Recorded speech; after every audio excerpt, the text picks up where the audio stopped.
Although we've had to postpone several events recently, we've been working hard to bring you entertainment at home when possible.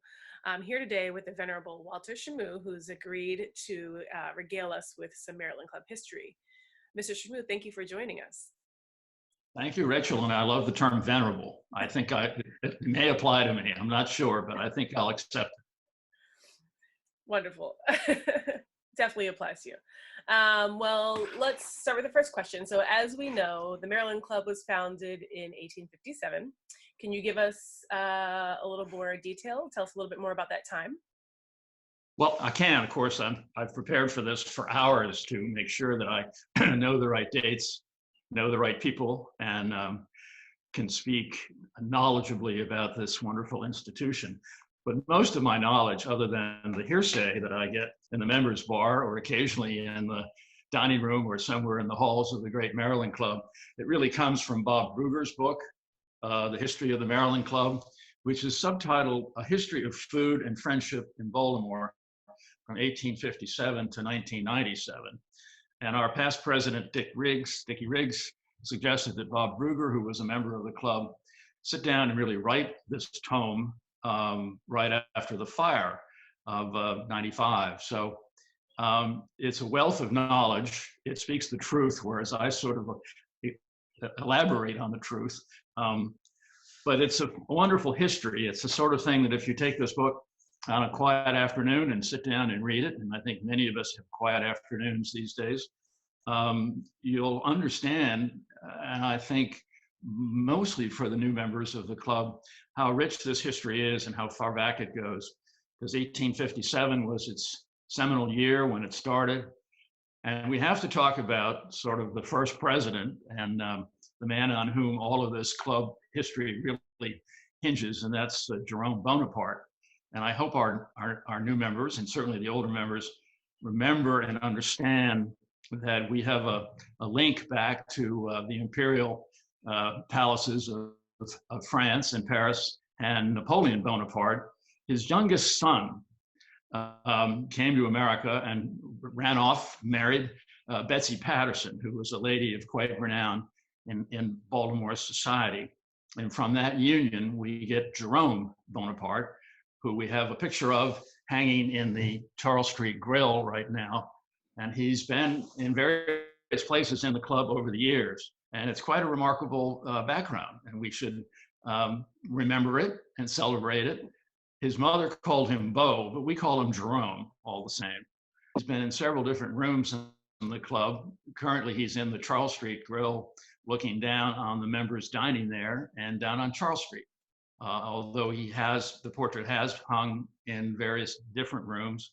On the second floor card room, I saw a photograph of it recently, portrayed on the north wall of that room. And then during the fire, there's kind of a fun story. The portrait of Jerome Bonaparte was hanging in the Eager Street Lounge on one of the pilasters there in the middle of the room. And during the fire of 95, Charles Reeves, our past president, Spratt Reeves to many, for whom I'm told I have a certain look-alike. I don't know, he had a white beard and was a jolly, rotund fellow. Spratt was on the curb across the street where Central Station restaurant was, and he was talking to a fireman and said, "You have to go in and you have to rescue Jerome Bonaparte." And the young fireman said, "Oh my God, is there somebody in that blazing inferno of the Maryland Club?" And I think Spratt probably straightened him out. He said, "Well, it's not a person. For God's sakes, it's a photograph or a portrait. Go in and get it if you can." And the fireman, much to his credit, did go into the burning inferno, and we took the portrait of Jerome off the wall and brought it out into the curb, so it was saved. Kind of a neat story. Very much. Sounds like quite a character for sure. So I know that the original clubhouse was just down the street. Can you tell us a little bit more about that building and why the clubhouse was moved? Well, it's sort of like everything else. It is not without controversy, but the club was in a building on Cathedral Street at Franklin, which would be catty corner today to the Pratt Library. And it was an 1830s, 1840s building by Robert Mills, who was a famous architect, the architect of the Washington Monument, both in Baltimore and in DC. It was owned by a man by the name of George Hoffman, and the Hoffman House, as it was referred to, was really the first Maryland clubhouse.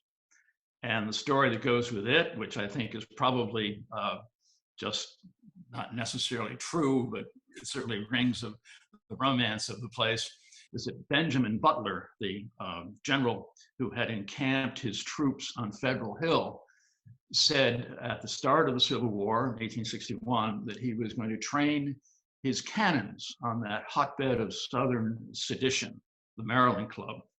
Well, good, that's a good story. And whether it was a hotbed of Southern sedition or not, I don't know. I suspect its leanings were very Southern.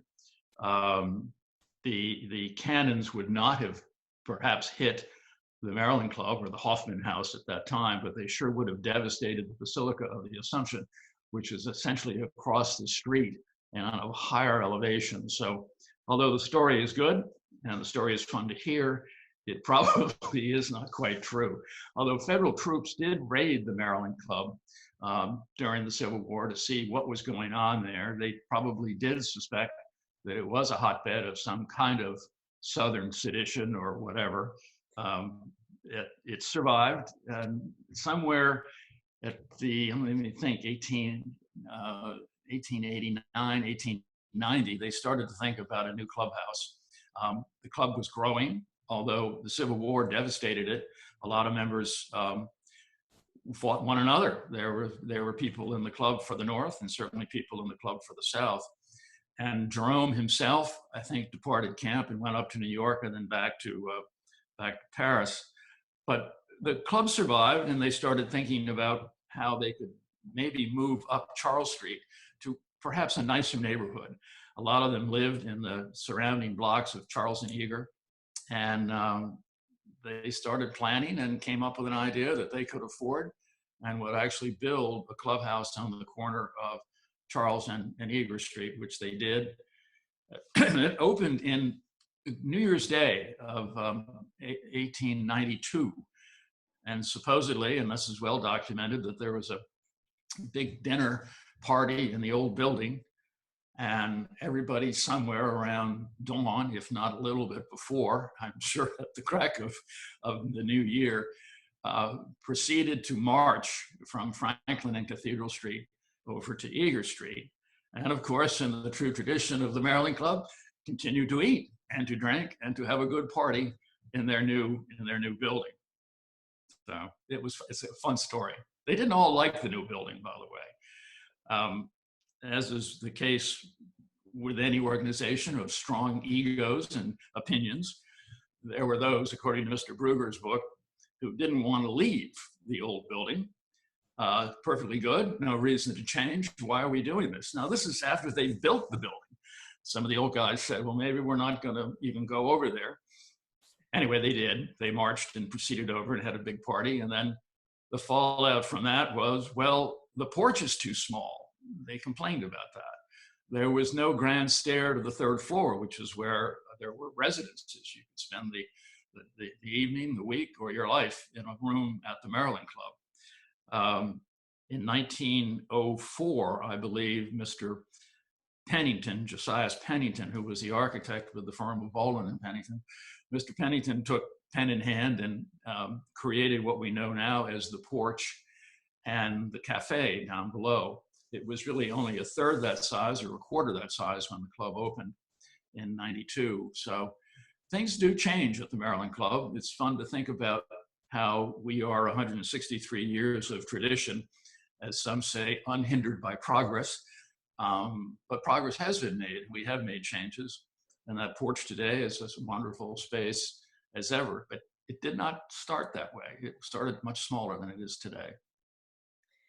The porch indeed is one of the most beautiful spots in the club. And you mentioned the cafe. So in the cafe, there is a gorgeous mantelpiece that most of us are familiar with.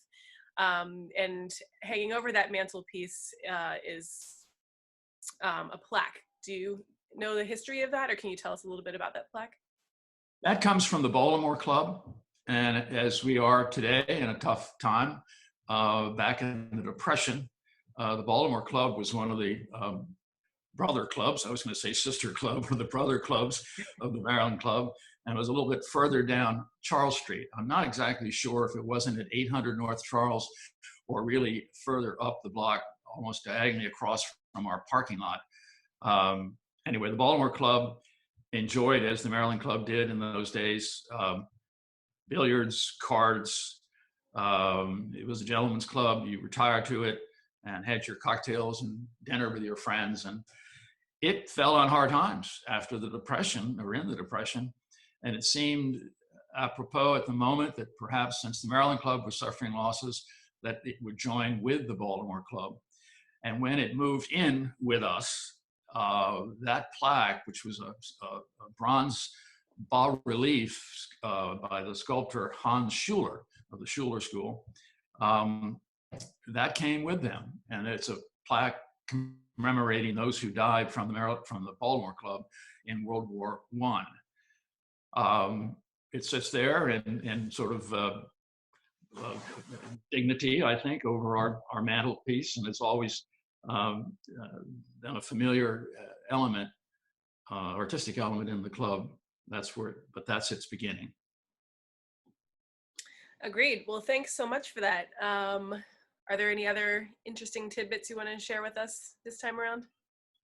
Well, I hope maybe I've initiated some interest. There'll be, I guess I'm doing what do you call it? A quiet conversation or a casual conversation sometime when we open this place back up again.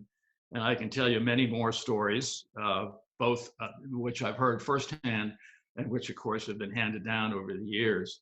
The history of the club is wonderful. It's colorful. It is humorous at sometimes. I guess more to follow, and look forward to seeing everyone when we can meet in person in the clubhouse in the near and not too distant future, for sure. So thank you. Thank you, Rachel, and hope everyone is staying well. Yeah, thank you so much, Mr. Schamu. We really appreciate it. And we, again, hope to see everyone soon at the club and hear a little bit more about the fascinating history of the club from Mr. Schamu.